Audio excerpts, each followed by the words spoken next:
¿Cómo sobrevivir a la pérdida de tu padre? Y no morir en el intento o morir con él.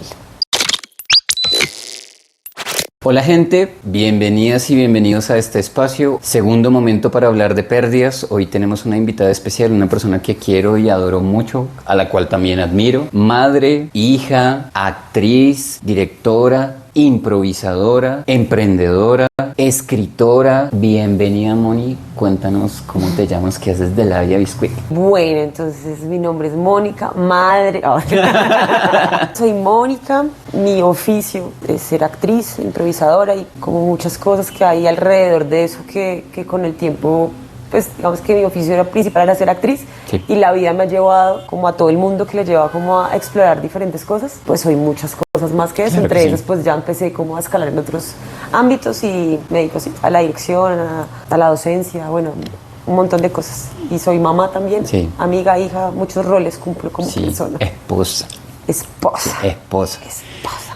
Hoy, Moni, te quiero dar las gracias por decir que sí a la invitación, porque sé que el tema es un tema sensible y procuraré ser cercano y respetuoso al mismo tiempo, porque nos gustaría que empezáramos con que nos compartieras la historia de cómo pierdes a tu papi, cómo muere tu papi, en tu versión de tu historia. Mi papá. Yo soy la tercera de muchos hermanos y siempre fui pues, la consentida. Yo siento que fui la consentida, no sé mis hermanos qué pensarán. De pronto cada quien piensa que fue el consentido o consentida, pero yo tengo un vínculo aún muy especial con mi papá, incluso después de que fallece, porque siento que la relación sigue de otra manera, pero siempre va a ser mi papá. Ujú.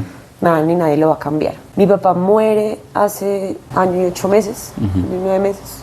Ya este año cumple 2 años de haber fallecido y muere de repente, le da un infarto a mi papá. Uno piensa que nunca le va a pasar, que no va a llegar la muerte a su vida, ¿no? Y siempre ve como la muerte como, ay, qué embarrada, se le murió a tal, pero cuando te llega y te llega de esta manera como sin aviso, pues es un golpazo, ¿no? Como lo dijiste al inicio, así, sin anestesia.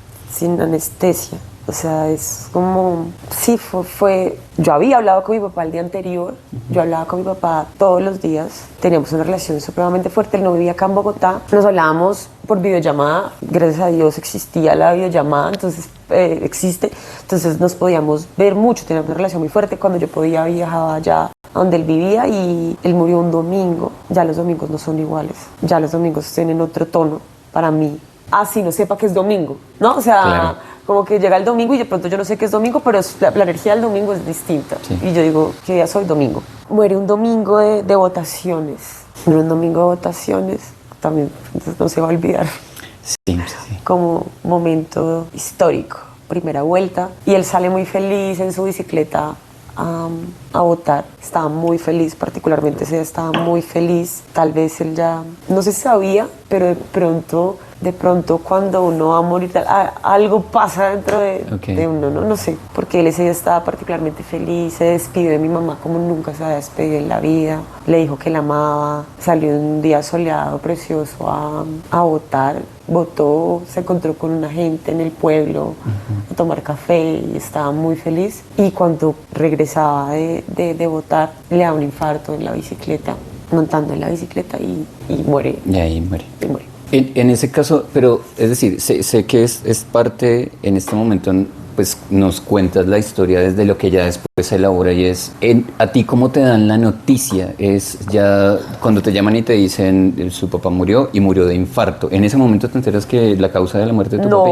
No, yo estaba en una clase virtual, estaba tomándola y yo estaba tranquila y mi hermano siempre me llama por videollamada también y ese día particularmente no me llamó por videollamada sino por llamada normal y a mí se me hizo pues particularmente extraño y yo dije pasó algo y contesto el teléfono y entonces me dice ¿qué hubo?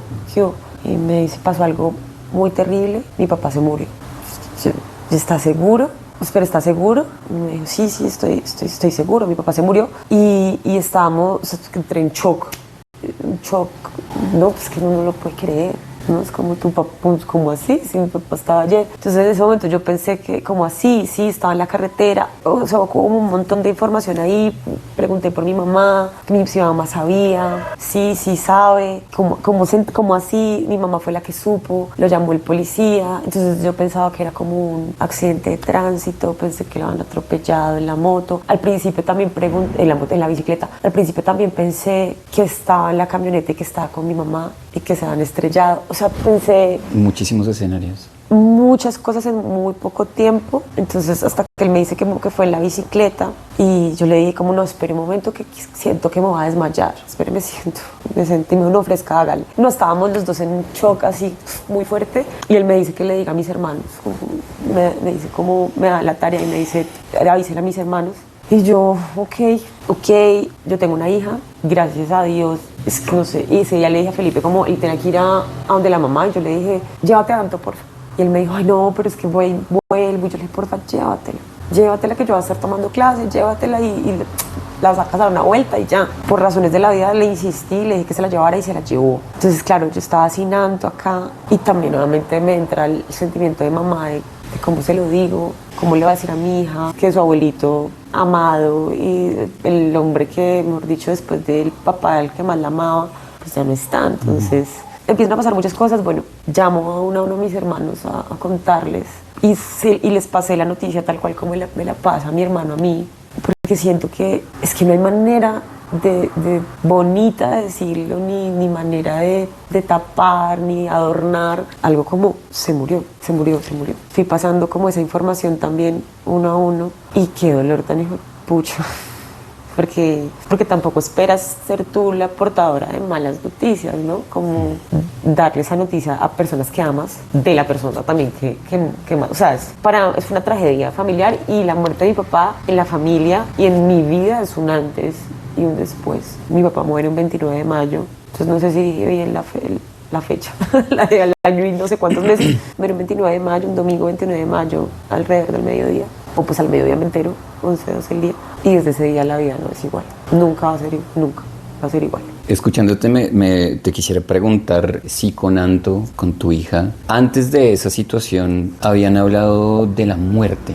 Nosotros teníamos una gatica que se llamaba Aria, y Aria estaba desde que nació Anto, ¿no? O sea, ella llegó antes que Anto a mi vida, y ella muere en el 2020, en diciembre del 2020 muere la gatica. Entonces cuando muere la gatica, tocó dormirla, la gatica ya, porque estaba convulsionando, ya el médico dijo, tenemos que dormirla. Le explicamos a Anto pues que ya Aria no iba a estar, que iba a estar en el cielo, que es como algo muy sencillo y tranquilo, por decirlo así, porque desafortunadamente no tenemos educación sobre esto, no sabemos cómo afrontar la muerte.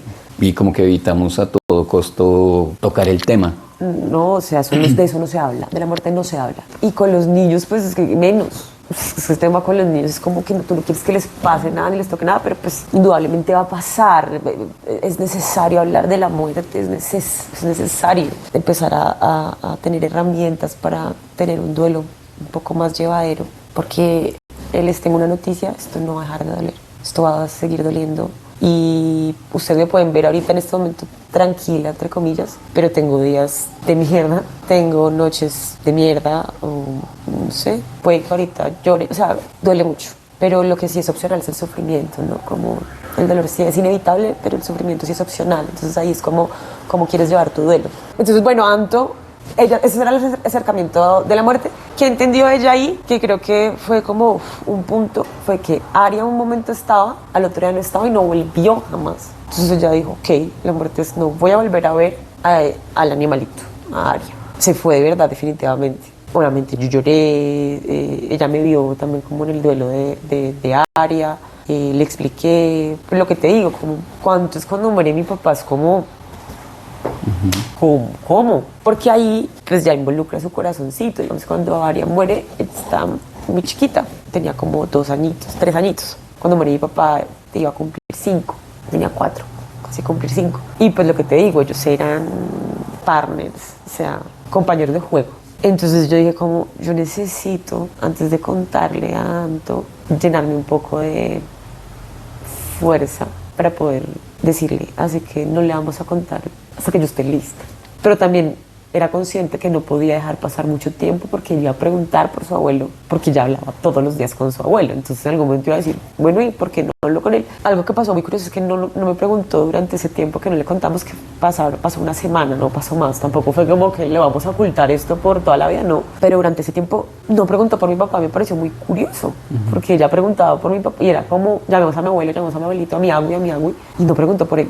Y yo digo, eso fue como, gracias, porque no hubiera sabido cómo llevarlo si me preguntan el segundo día, o sea, hubiera sido como... Y creo que también la evité en esos días a ella mucho, como que intentaba no estar como...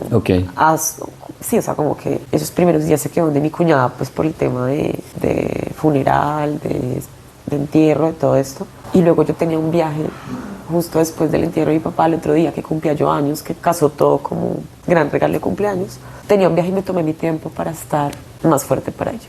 Y terminé no yo contándole, sino Felipe, porque no lo logré. No fui yo la que le dio la noticia. Estaba yo ahí, pero no fui la que yo le dije. No fui yo la que dije, tu abuelito se murió.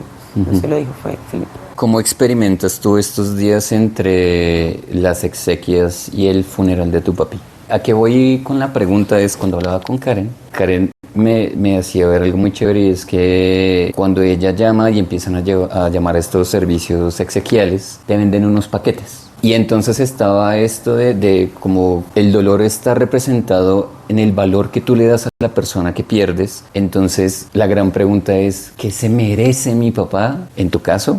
Porque fue un gran hombre. Yo sé que tu papá es un gran hombre y en un ratito te voy a preguntar acerca de ese gran hombre que es tu papá, a pesar de que en este momento no esté pues, presente físicamente. Pero entonces, ¿qué experimentas tú en estos días donde está la noticia y hay que encargarse de lo protocolario para hacerle esta despedida a tu papá? Digamos que a mí no me importaba mucho el tema si era un cajón de oro, porque ya era un cuerpo, sí, o sea, es el cuerpo de mi papá, pero para mí fue su alma la que se fue, o sea, como que... Entonces, como que en ese momento uno no tiene cabeza para pensar que es tenaz, además, ¿no? Que haya que decidir sobre todo eso. Menos mal en ese momento yo no tuve nada que ver, digamos, con todo ese tema. Okay. Alguien se encargó del tema, no ha llegado a la familia. Y mi hermana había trabajado también como en una funeraria y sabía como algunos temas y se encargaron de eso. Entonces yo no tuve como eso de qué cajón y entonces y tal, y ya tal cementerio, y si quieren flores, si quieren palabras, o sea, no tuve nada que ver ahí. Que además cuando yo llegué yo como, wow, tenemos un bus van a llevar a la gente en un bus. Esto incluía esto. O sea, como que digamos que en cuanto a eso, al tema de la despedida que se le dio a mi papá, como que no tuve mucho que ver en hacerte cargo de ciertas cosas. De eso. Pero son unos días demasiado extenuantes, demasiado tristes, porque tú todavía no lo puedes creer, porque tú dices como, esta persona, mi papá está metido ahí, o sea, no puede ser, como que eso es muy difícil eso, pero en medio de esa dificultad y esa partida de corazón que te hacen, porque no hay otras, como si cogieran como un martillito y te hicieran así en el corazón, así fuera de vibra, y tú sientes como eso. Pues no es solo que se te lo rompen, sino que te lo van triturando. Trituran, pero además hay un dolor físico en el corazón, ¿no? Como que tú dices, el dolor de corazón sí existe. Y esos días y esas noches y lo que lleva esa carga es muy fuerte. Sin embargo, en esos 2 días que hay de funeral, pues en este caso fue muy reconfortante ver tantas caras en el funeral de mi papá, porque yo no le avisé a nadie, ¿sabes? O sea, como que no, yo no le avisé a nadie. Que ganas, porque doy fe, porque yo me entero es por otra voz de la muerte de tu papi. Yo pues no, como que hola, ven aquí no. Sí, es fuerte, digamos, complicado. Que pasaron la imagen de dónde iba a ser y todo, y yo la compartí en Facebook, yo qué sé, pero no me tomé el tiempo le dije a par personas que eran con las que trabajaba porque tenía un compromiso, y creo que ellos también se encargaron como de decirle a las personas como allegadas cómo pasó esto. Entonces fue muy grato en el funeral ver tantas caras, porque aunque ustedes no lo crean, y a veces a muchas personas no les guste ir a este tipo de eventos porque es fuerte, es pesado. Es denso. Es denso y entonces uno prefiere no ir, no hacer, no. Conforta un montón. Y ver las caras de las personas, ver que se tomaron el tiempo de ir a darte un abrazo, para mí fue... Porque mucha gente no conocía a mi papá, o sea, mis amigos, ¿no? Muchos no conocían a mi papá, pero tomarse el tiempo por ti, como decir, como sé que te estaba valiendo eso y acá estoy, para mí fue en medio de esa mierda de días, fue algo que me hizo sentir muy, muy, siempre lo digo, sostenida y acunada. Fue mucha gente que no esperaba. Entonces eso como que recuerdo mucho, como es un contraste súper fuerte de qué dolor y de gracias que estás acá y ver todo el amor que se movía a través de mi papá. Como que había un run run en la sala de velación, porque nosotros los hermanos estábamos ahí como muy juntos, o sea, como parados, abrazados ahí al lado del ataúd. Mi mamá estaba como en otra, con unas amigas, además, que como también qué lindo, como mis tías y las amigas de mi mamá al pie del cañón con ella. Entonces como el ronrón que había era como qué linda la unidad de la familia, como lo que se ve, como el amor que se respira. Y entonces yo sentía como una cadena de amor en todo el lugar, ¿no? Como que era una cosa como qué lindo. Lo que inspira a mi papá, porque así no conocieran a mi papá, era como, esto es generacional, entonces tú eres la hija de esta persona y entonces tú irradias el amor que tu papá te dio a ti y estos son los hermanos y hermanas de tu papá y esta es la relación. Entonces como que siento que un funeral dice mucho. Sí, estaba pensando exactamente en eso.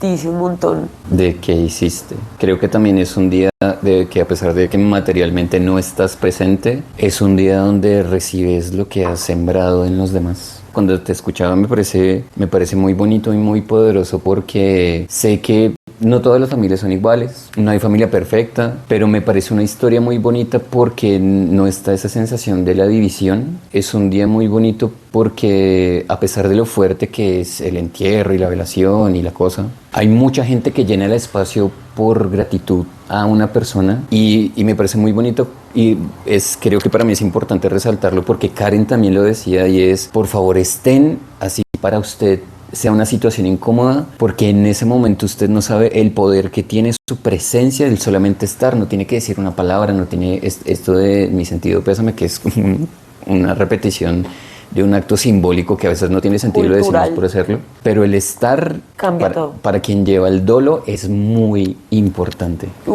Sí. Increíble, es increíble.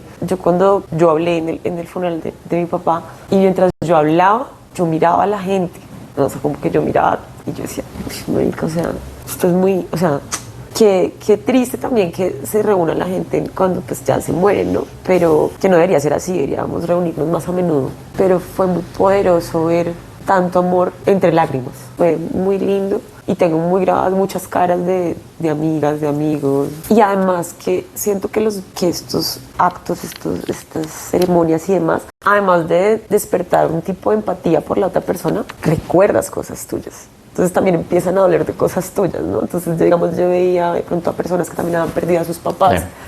Y era como... Se remueven muchas cosas. Se remueven. O también es como, no lloro por tu papá, sino lloro por verte llorar a ti. Sí, claro. O me duele tu dolor. O lloro porque me imagino que si a mí me llegase a pasar, ¿cómo estaría yo? O sea, como que empiezan a haber muchos escenarios ahí y se empiezan a mover muchas fibras en este espacio. Y se cuestionan muchas cosas, claro. Pasan muchas cosas. Pero si se tiene la oportunidad de ir a acompañar a una persona en ese momento, sí, así esté paradito ya y le dé un abrazo y se vaya, no cuesta nada y significa mucho. Yo afortunadamente siento que soy una persona cercana a ti y he visto pues las publicaciones, vi las publicaciones cuando muere tu papi, lo que comparten de tu papi. Y no solamente tu papá, ¿no? Porque tu papá efectivamente, como y procuramos hacerlo en el énfasis cuando arrancamos los capítulos, tu papá es amigo, tu papá es tío, tu papá es el abuelo. Cuando muere tu papá, ¿qué es lo que más extrañas de él? Que es lo mismo que siempre va a quedar grabado como en el recuerdo y en su presencia trascendente. No, se extraña todo. Extraño mucho la voz de mi papá. Mi papá era una persona, pues una chimba de papá, pues lo que decimos, no hay muerto malo, pero él era una persona muy feliz, ¿no? Como muy alegre, como era esta persona, era este hombre como soñador, era muy soñador. Entonces decía, ay papá, o sea, como todo bien, pero ya, ajá. Pero ¿cuándo? Mi papá deja muchas cosas y eso es lo que realmente duele, ¿no? Como todas esas cosas bonitas, ¿no? Que nos enseñó. Yo no sería la persona que soy si no fuera por mi papá, por mi mamá también, claramente, y por mi entorno, mi familia, mi educación, pero pues las primeras personas que me dieron ese amor y esa contención, pues indudablemente fueron mis papás. Y yo fui, lo que dije, la hija consentida. Mi muñeca me decía, mi traga, cuando estaba chiquita. Entonces como que, no, extraño todo, extraño sus regaños, ¿sabes? O sea, como que yo diera todo porque me regañara. Cuando mi papá muere, yo empiezo a escribirle cartas. Yo tenía acá ya papel higiénico por aquello del llanto. Cuando mi papá muere, yo empiezo a hacer una especie de bitácora y de cartas a él, contándole cómo estoy, qué ha pasado en los días que no ha estado, qué extraño y tal. Y en uno de esos días recuerdo mucho que decía como, uy, extraño un montón. Cuando yo iba a la finca, mi papá siempre se demoraba, tocaba abrir como un portón abajo. Entonces yo le escribía como 1 kilómetro antes o más, como, papá, ya estoy acá, o sea, ya estoy acá, como para que bajara de una a abrir. Ay, marica, siempre se demoraba. Entonces uno llegaba y ese calor y los mosquitos y yo era como, mi papá no baja. Y escribo en una de esas cosas como, ¿cuánto 10? Porque te estás demorando. No has abierto el broche, ¿no? Y, sí, como que si ese fuera mi problema, como sería muy feliz si ese fuera el problema, ¿no? Que no abrieras el broche. Extraño esas cosas. Que se le olvidara todo y que entrara 1000 veces a la casa, que a mí se le olvidó la billetera y yo, ay, por Dios, papá, ya. Extraño sus regaños, se extraña todo, lo bueno y lo malo. Y claro, uno daría todo por así estuviera regañándome, daría todo por un regaño, por escucharle su voz, por ejemplo. Eso es lo que, extraño mucho eso. Me dan muy duro los videos. Cuando veo videos de él y escucho su voz, es como, se me revuelve todo. Extraño sus conversaciones, su calidez. Y extraño mucho, mi papá era un inventor. Papá era un papá genial, le decían MacGyver. Okay, sí. O sea, más o menos él le daban como una mota y un clip y hacía un avión. O sea, era una vaina muy, muy impresionante con mi papá. Y papá era de las personas que solucionaba. O sea, él no te daba problemas, te daba soluciones. Entonces yo le llevaba un problema y él me daba 2 soluciones. Entonces extraño un montón eso tan recursivo que él tenía. Y me encuentro en mi día a día con que lo necesito mucho, porque también pedía mucha aprobación de él. Ok. No, como que yo le contaba mis cosas por contarle, pero después empecé a entender y decir como, marica, yo le contaba las cosas porque también necesitaba una especie de aprobación de parte de él. Y además porque se da que mi papá siempre me decía que sí. No porque fuera su consentida, sino porque para él no había como nada imposible por lo soñador, lo mismo que soñador que era. Entonces, claro, yo lo llamaba y yo le decía, papá, me quiero comprar una vajilla. Qué sé yo, y él, dale, hacele, mami, hacele. Sí, todo. O papi, ¿yo cómo hago para arreglar esta mesa? ¿Cómo hago para...? Marica lo llamaba para pequeñeces, o sea, para cosas muy chiquitas y para cosas muy grandes. Y el man siempre tenía la solución para las escenografías, él me hacía las escenografías, me hacía vestuarios, me hacía disfraces, me maquillaba. Mi papá era odontólogo, entonces yo le decía, necesito una dentadura de tal, me hacía dientes. Siempre estaba al servicio. Ajá. Y extraño eso. De pronto es egoísta. Amar es egoísta de vez en cuando, sí. Pero pues sí, extraño muchas de esas cosas, ¿no? Como a él. Todo lo extraño, todo, lo bueno, lo malo, lo chiquito, lo grande, todo lo extraño de él. Diera todo porque fuera 28 de mayo, ¿sabes? Como una vez más. Y también tengo claro que cualquier cosa que yo haya hecho y dicho, mi papá igual se va a morir. Todos nos vamos a morir. Todos, absolutamente todos nos vamos a morir. Unos antes que otros, pero pues así es la vida y no. Pero sí, claramente uno dice, quisiera otro beso, o un último beso. Un último. Porque no sabes cuál es la última palabra que le vas a decir, porque no sabes cuándo. No te lo dicen, no te dicen, oye, esta es la última vez que vas a ver a tu amigo, es la última vez que vas a ver a tu papá, a tu hermano, a tu hermana. No te lo dicen y pues esa frase es súper trillada, pero es como no esperemos a que pase algo. Pero sí, deberíamos tratarnos bonito siempre, con todo el mundo, o sea, no irnos peleados nunca a dormir, como dice el dicho. Sí. Y eso no solamente con la persona al lado, sino con todo el mundo, porque no sabes. Teniendo en cuenta eso que te escucho, vienen a mi mente 2 preguntas, te hago la primera y es, tras la muerte de tu papi, ¿hay algo de culpa que se genere en ti que te haga este tipo de cuestionamientos de, a través de la culpa te cuestionas algo? No, gracias a Dios no, porque sé que hay muchas personas que sienten culpa y es un sentimiento muy feo. No, y es una etapa también creo que del duelo de muchas personas y es totalmente como tortura, una tortura. No la siento porque siento que yo aproveché mucho a mi papá, porque esta mesa la pintó mi papá. O sea, ¿sí? Como yo viajaba cada vez que podía, cuando estábamos en el diplomado, Sí. fíjate que mi papá me dice, ¿tú quieres hacer el diplomado? Y le dije, yo quiero hacer el diplomado, pero son 2 meses, ¿yo qué hago con Anto, papá? Es de lunes a viernes, y me dice, tráetela para acá te la cuidamos 2 meses con tu mamá, y vienen los fines de semana. Yo le digo a Felipe, ¿estás de acuerdo? Hoy estoy de acuerdo, porque si te criaron a ti, saben qué hacer con Anto. Y yo iba todos los fines de semana en esa época y entonces yo cada vez que podía viajaba, hablaba casi todos los días con él. En pandemia me fui a vivir con ellos durante 6 meses. Eso es cuando te vas volada, ¿no? Me voy volada. No, me fui volada. Me fui volada a rescatar a Anto porque se había quedado allá. Sí, eso. Después cuando vemos que están allá en la naturaleza, le decimos con Felipe, bueno, y si nos vamos, y pedimos permiso, y dice, como hicimos tan trastado y todos nos dimos 6 meses para allá, entonces yo siento que pues yo lo disfruté un montón, ¿no? Y que nos divertimos un montón, entonces no hubo como una culpa de decir como, pues claro, no dice, yo hubiera podido hacer, yo hubiera podido, pero no, porque los hubiera, pues no existen, o sea, Claro. es lo que digo, se iba a morir. Porque es que tú no eres la responsable de, sí, o sea, como que tú no eres la muerte, Sí. no es tu decisión, entonces es como que no hay nada que hacer. Si no hubiera sido así, hubiera sido después o antes o de otra manera, pero iba a pasar. Entonces digamos que no tengo ese sentimiento de culpa, tengo mucha gratitud, mucho amor, tampoco, digamos, estas famosas etapas del duelo, que hay una que es la ira, yo no la he tenido. Y espero no tenerla, porque lo he vivido de otra manera el duelo, o sea, pero nunca he tenido como esa rabia de ¿por qué? ¿Por qué se fue? ¿O por qué me dejó sola? ¿O Dios? ¿O he culpado? Tal, no la he tenido y no la quiero tener, no la quisiera tener, porque no sé si llega, ¿no? Porque como el duelo es tan largo. Además que realmente ese tipo de duelos, siento que el duelo por un ser amado tras su muerte, el duelo es por el resto de la vida. No, es una montaña rusa además, o sea, es lo que ahorita decía, me ven tranquila, pero pues no, y de pronto afloran cosas y luego sí, luego hay días oscuros y hay días que son una nota, porque también se vuelve a sonreír, también volvemos a ser felices en muchos aspectos. Y obviamente uno dice, yo quisiera que estuviera acá. Claro. Digamos, yo le doy muchas gracias a Dios que mi papá me vio casándome, por ejemplo. Uf, claro. Porque no me imaginaría ahorita ir al altar y que no me entregara a él. Sí, como esas cosas, como que tantas cosas. Y por eso mismo es que es para mí importante hablar de tu papá, porque siento que es un papá ejemplar, es un papá presente, es un papá que apoya, es un papá. Y yo creo que quien es papá también puede ser papá de otra gente, así no sean sus hijos, su sangre, ¿sí me van a entender? Y siento que por eso tu papi para mí es una persona ejemplar. No lo conozco, pero es que solamente lo que yo he visto en los momentos que han compartido como recuerdos con tu papá es como, qué putería este señor, No, qué era bacano. una chimba. O sea, era una cosa muy loca. Hmm.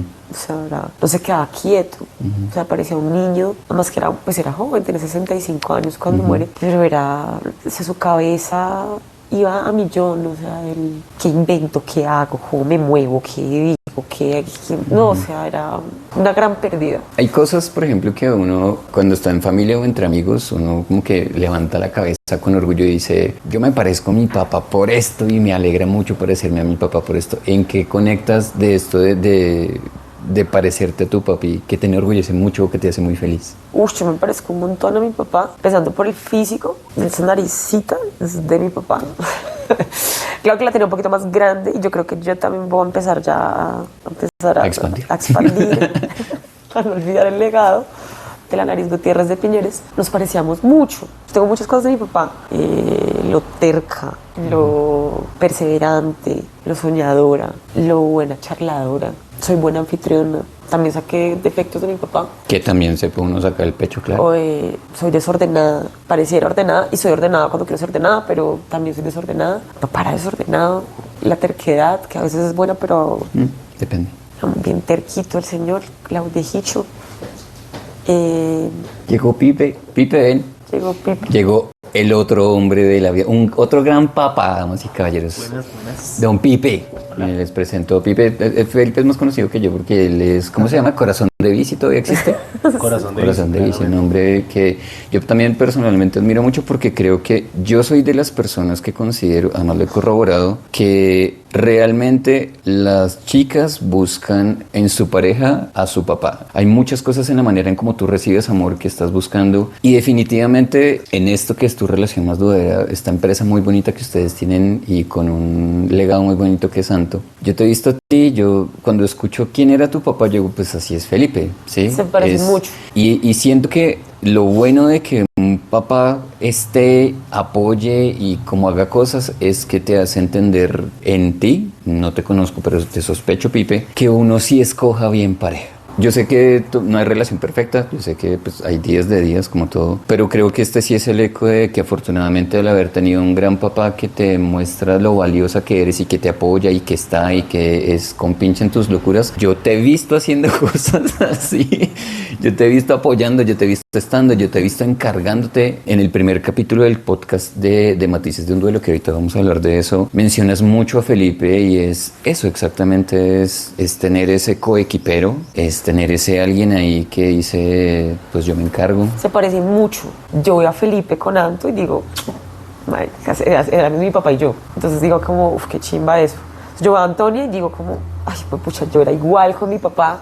Y entonces es muy lindo ver como Pipe también es un man que habla, que está feliz, que es soñador, que tiene muchas cualidades que tenía mi papá. Entonces, eso como que sí, uno definitivamente busca patrones ahí parecidos y por eso también decía como que agradezco mucho que mi papá me haya visto casada porque yo sé que él se fue muy tranquilo. La dejé en buenas manos. Sí, él quería mucho a Felipe, sí, salían a montar bici juntos, hacían muchas cosas juntos. Mi papá le daba muchos consejos a Felipe, escuchaba mucho a mi papá porque él decía como eso, ¿no? Como que él veía cómo trataba a Anto, por ejemplo, mi papá cómo trataba a Anto y Felipe iba atrás como... Qué chévere. Tomando nota y se lo agradezco un montón porque Anto pierde su abuelo, pero su papá está y además al morir mi papá, Felipe hizo como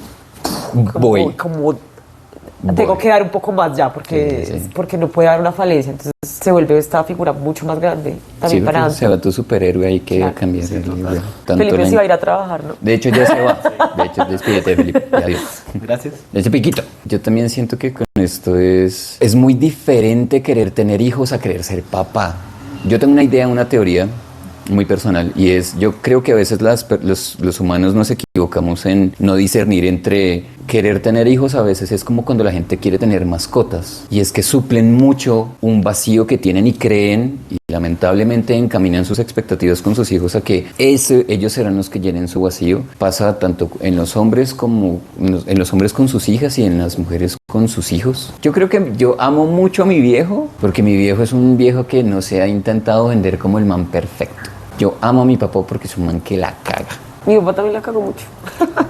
Y como toda persona. Tal cual. Y nunca, lo que me gusta mucho de mi viejo es que eso mismo a mí me gusta mucho la gente que se permite mostrarse con sus defectos de, pues es esto, y a pesar de que he cometido muchos errores, que lo haya hecho cometer errores como pareja, no significa que sea un mal papá. Y eso también me lo enseñó mi mamá. Entonces, no hay una línea que separa muchas cosas y muchas formas de ser. Entonces, esto me parecía increíble y muy bonito. Entonces, ahora vamos a saltar a un proyecto muy bonito que tienes con Karen que se llama Matices de un Duelo.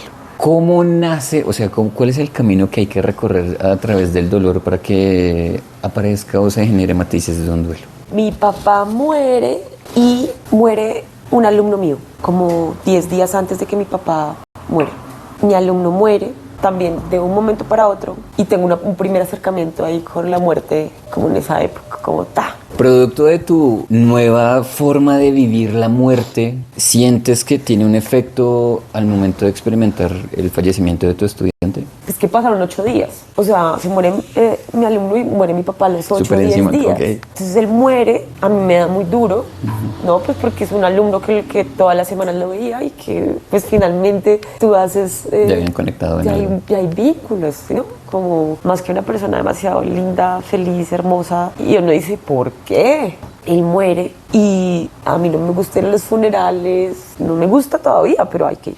No me gusta ir a los funerales ni nada, y él muere y yo no conozco a nadie de su familia, ni sus amigos, ni su círculo. Conocí a su novia, ella me cuenta, me cuenta que él muere, y yo, Dios, Y dije, voy al funeral.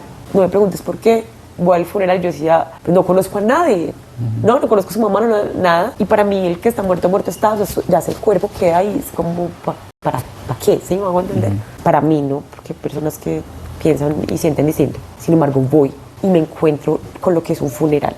Y entro al funeral. Me encuentro con la novia y me dice, ven, te voy a presentar como a la mamá, como yo, no, pero espérate, o sea, como, yo no sé por qué vine, o sea, simplemente vine a despedirme, pero era loco porque yo decía, pero ya no está, ¿sí? O sea, y veo el dolor de una mamá que pierde a su hijo, veo a los primos, veo a los amigos, entonces ese primer acercamiento como en un funeral como tal, en ese momento, pues ya había ido a varios funerales, pero pues ese en particular fue como...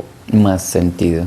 La mamá me abraza, me agradece por ir, me agradeció muchas cosas que no tenía idea, como cosas como que él se ponía feliz cuando iba a mis clases, mejor dicho, mandaba, porque eran virtuales además, porque fue en tiempo de pandemia y tal, y es incluso hasta el año 2022 que él muere, todavía seguían haciendo clases virtuales, o sea, con todo y que ya se había abierto todo, las clases seguían en furor, ¿ah?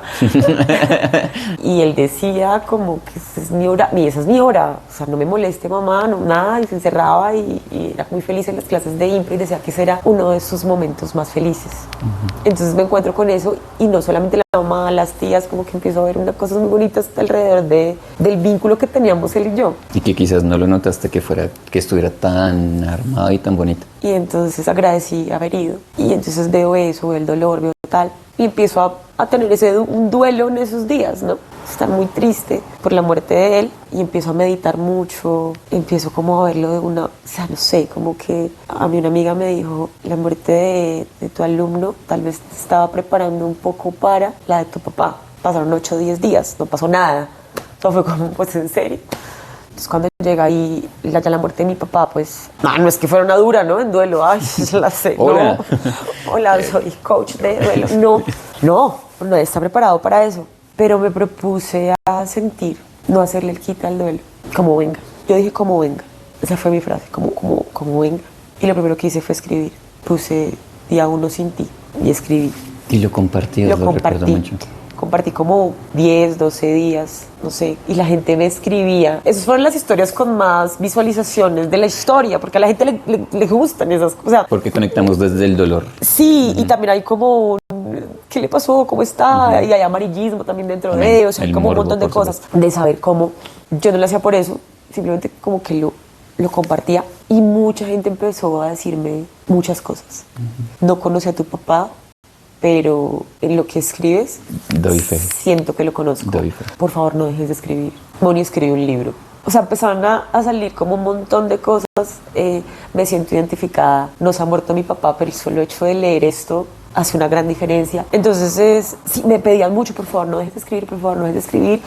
Como escribes es demasiado, no sé si es porque soy actriz o qué, pero llegaban muchas imágenes por medio de lo que escribía. El caso fue que yo dejé de compartirlo, pero yo lo seguía haciendo porque se volvió una terapia para mí. Desde el día uno, sacar lo que uno siente, hablar de lo que uno siente, hacer esto que estamos haciendo en este momento es de las cosas más liberadoras que pueden haber. Porque el tú sacar lo que sientes y traducirlo con palabras hace una gran diferencia. Y eso me hizo llevar un poco más llevadero el duelo. ¿Qué duele? ¿Sentarte a escribir duele? Como un hijo de puta. Sí. No es como que tú dices, ay, querido diario, no, o sea, duele, pero tú escribes y te limpias lágrimas y pasas como a otro lado. Entonces eso me pasó.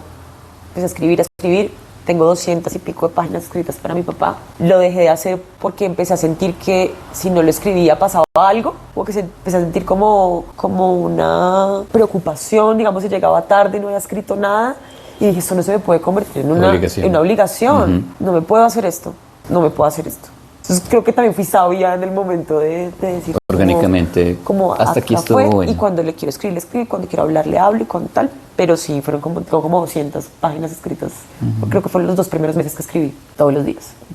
Y entonces empieza a aparecer esto como de investigar acerca del duelo, de empezar a seguir personas que hablan del duelo, de educación, sobre la muerte, donde empecé a decir, esto también me pasa, esto no. Y empecé como a armar como cositas, como cosas. A Karen se le muere su hermano. No éramos tan cercanas, la muerte nos unió. Cosas que pasan, que son muy bonitas también. Y yo no tenía ni idea qué le va a pasar al hermano de ella, o sea, no, nada, porque eso no se habla, ¿no? Porque preguntarle a alguien, oye, ¿cómo se habla de Bruno? Fue? Entonces, sí, es como, es difícil, pues obviamente uno no puede llegar a decir, oye, ¿cómo? Oye, ¿quién se ha muerto en tu familia? Sí, no. Entonces, ella también empieza como lo mismo que yo, ¿no? Como a buscar herramientas y cosas cada uno para en su camino. Cada uno en su camino. Y ella me escribió un día como, es que no me acuerdo muy bien qué era, pero era como, ¿te gustaría recibir charlas sobre la muerte? Algo así como, déjame saber si tú también estás como por el tema. Y yo le dije, hablemos. Y nos sentamos. Hicimos una reunión, nos sentamos y dijimos como, bueno, y si hacemos talleres, y si hacemos no sé qué, y si hacemos como una vaina solamente para hablar, tal. Y yo decía, pero es que no podemos hacer eso porque no estamos listas, porque no somos terapeutas, porque es un tema amplio, complicado y tal. Pero más que eso nos dimos cuenta que no estábamos listas, porque estaba muy reciente.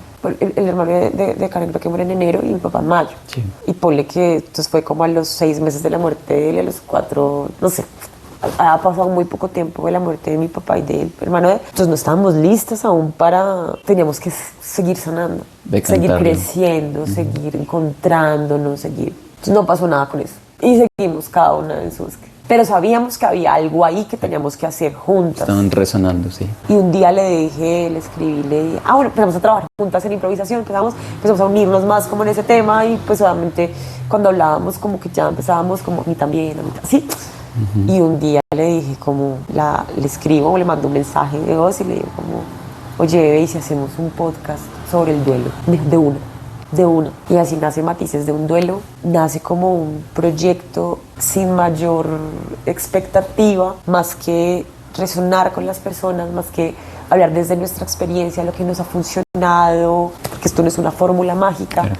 De lo que hemos leído, de lo que hemos investigado, para hablar abiertamente de eso, para hacer un poquito más amoroso este camino del duelo que es tan escabroso. Eso, básicamente, Matices del Duelo es eso, es poder contar no solo nuestra historia, sino empezar como decirle a la gente, oye, chévere que puedas ir al funeral si se muere alguien, hacer acto de presencia, no tienes que decir mucho más, tu presencia es válida y ya, qué es de pronto qué decir, qué no decir, cómo estar, cómo acompañar o qué puedes hacer en un momento de oscuridad que tal vez a mí me haya funcionado o a Karen o lo que te digo, lo que hemos leído de libros de psicología, ¿no? O sea, como que tú empiezas a atearse un montón de cosas, pero tampoco hablar desde la ignorancia y cagarla, ¿no? Porque obviamente diagnósticos tampoco vamos a dar, o sea, no, ni decir como tú deberías hacer porque no somos nadie para eso, pero sí darnos amorcito. De pronto a una persona que le llegue esto y diga como, ay, a mí también pasa lo mismo, no estoy sola.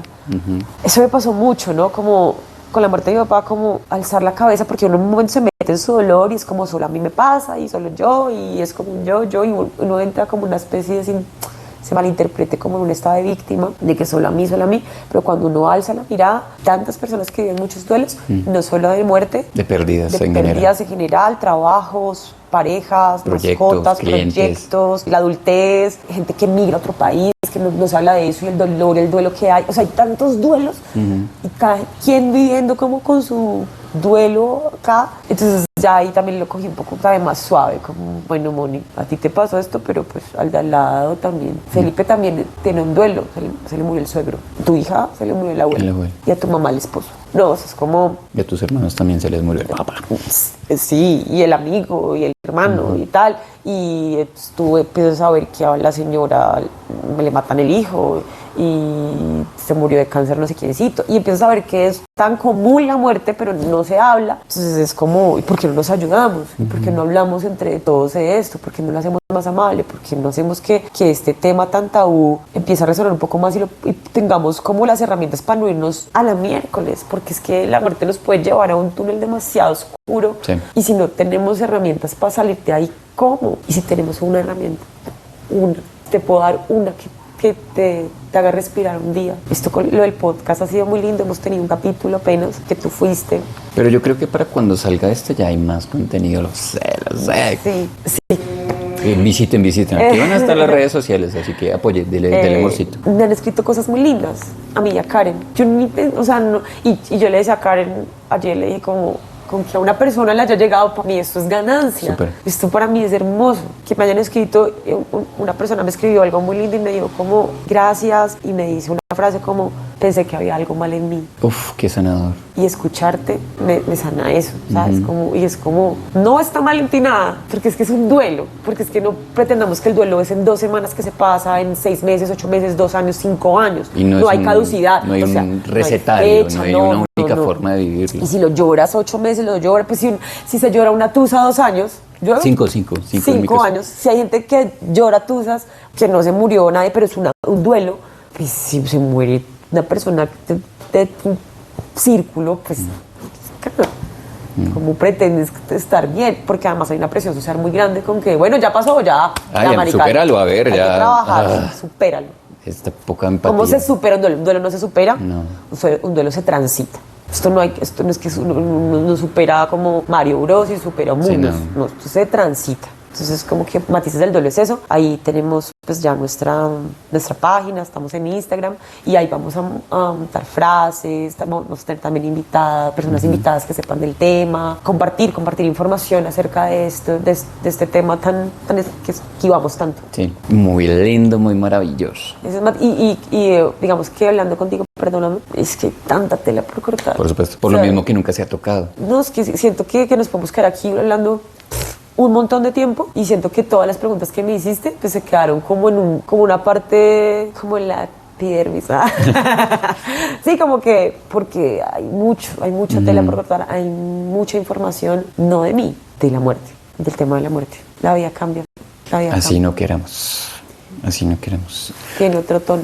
Para cerrar, suelo preguntar esto, Moni, yo esto lo hago porque hay personas que no tienen acceso a acompañamiento o proceso terapéutico porque en este país, o lamentablemente hay unas personas que no tienen los recursos económicos, o hay personas que es entendible con cagadas que hemos hecho los mismos terapeutas, que hablar desde la psicología, desde la psiquiatría de un duelo es como muy distante, y siento que lo testimonial ayuda mucho porque a ti también te pasa. Yo pensé que solamente me pasaba a mí, y por eso yo creo que lo testimonial tiene tanto poder y tanta fuerza, porque el terapeuta, algunos como que toman distancia porque te dicen no se involucre, y eso es mierda, hay que involucrarse para... Hay un entendimiento. Sí, no es solamente darte ayuda, sino yo siento que realmente el proceso es un acompañamiento. No puedo estar ahí, pero puedo de alguna manera conectar en eso. Sí, es que yo siento que como que ayudar.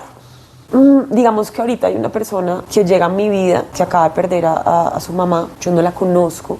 Una amiga me dijo como ven, ¿qué libro le puedo dar? Como le dije, este libro tal, me parece que podría funcionarle, sería un bonito detalle, dile que cualquier cosa, hable conmigo, yo aquí estoy, le dije, aquí estoy. Y pues me escribe, la chica me escribe, le dije, veámonos, hicimos una cita virtual y ella me cuenta todo, es escuchar.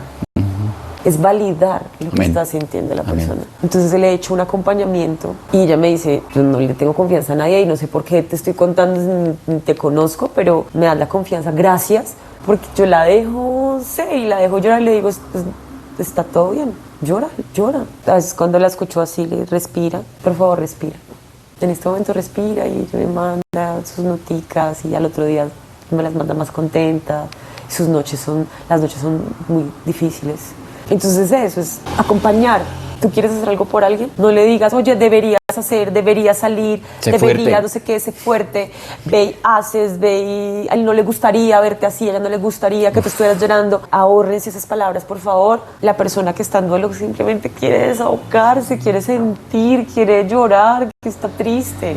Eso para mí es el acompañamiento. Entonces validar lo que está sintiendo la otra persona, ahí está el trabajo. Entonces no soy terapeuta, no eres terapeuta, no eres psicólogo, psicóloga, pero si alguien está pasando un problema y no de un duelo, sino cualquier problema, escucha. Porque como estamos acostumbrados a... No, espérate, pero yo haría... Es que tú, marica, no des consejos. No des consejos, escucho. Ey, ¿qué te pasó? Aquí estoy. Haz tu servicio. Ya. Mi querida Moni, gracias. No, otro como unas 4 entrevistas más. Amén. Y a medida que va pasando el tiempo, pues lo chévere de este lugar es que en algún momento cuando sienta que será necesario volver a llamarte, te llamaré. Y gracias por abrir a compartirme tu dolor porque exponerse en general en la vida no es fácil. Porque sé que esto a quien le llegue va a sanar un montón, porque pues no, creo que ni tú ni yo tenemos la intención de ponernos una capa o una batola y decir vengo a salvarlos, porque si medianamente me puedo salvar a mí, no tengo claro que yo puedo darle herramientas y como decir cosas. Parce, gracias, porque sabes que te amo con el alma y te admiro un montón. Y a ustedes gracias por quedarse, gracias por ver esto. Consideren que esto le puede servir a alguien, compártanlo. En el día de hoy estuvo con ustedes Andrés Mellizo, psicólogo, coach de vida e improvisador teatral, como de a ratos cada uno. Y nuestra super invitada especial fue Mónica Gutiérrez de Piñeres, alias Es una Tesa. Estamos en contacto y por favor recuerden que su bienestar y su salud emocional y mental no es entretenimiento. Cuídense mucho, nos vemos a la próxima. Mi corazón, gracias por estar.